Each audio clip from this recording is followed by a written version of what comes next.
I'm Jay Seymour, And I'm Sarah Dahl. and this is our monitoring system. We have three different measurands that we're going to measure with our monitoring system. The first is velocity.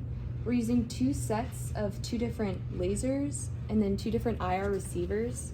The IR receivers are protected by two cylinders that will block out outside light that is not the LED laser. And so the first set of lasers, whenever the drone passes through, a first time will be recorded.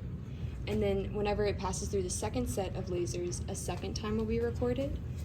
Then we will take the distance that these lasers are apart, which is 8 inches, and divide by the second time minus the first time to get the velocity.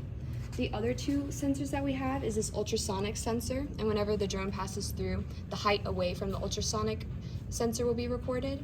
And then the third sensor we have is this noise sensor, and it will measure the noise whenever the drone passes. This was all done with the help of Circuito and Arduino Project Hub. Circuito is used for the actual wiring and circuitry of the monitoring system. Arduino Project Hub was used for helping with programming as well as ChatGPT, and we can give an example here of the code running with my hand. Yes. So we'll start the data. So as Jace moves his hand, you can see that whenever the first set of lasers were triggered, that's when the first line of code started, and the second line of code is when the second set of lasers were triggered. The noise is a detection. If it's over 800, that means that the drone or noise itself was detected. And if it's below 20, that means nothing was detected. Are we ready to give the example with the drone? Yes. All right.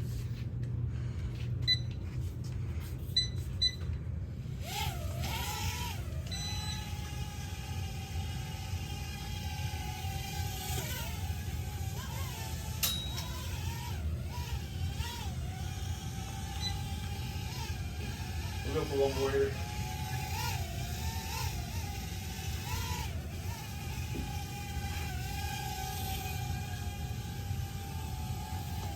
Okay, so as you can see, the drone moved with a velocity of 51.95 inches per second. It was at a height of 3 inches away from the ultrasonic sensor, and it had a noise of 841 decibels.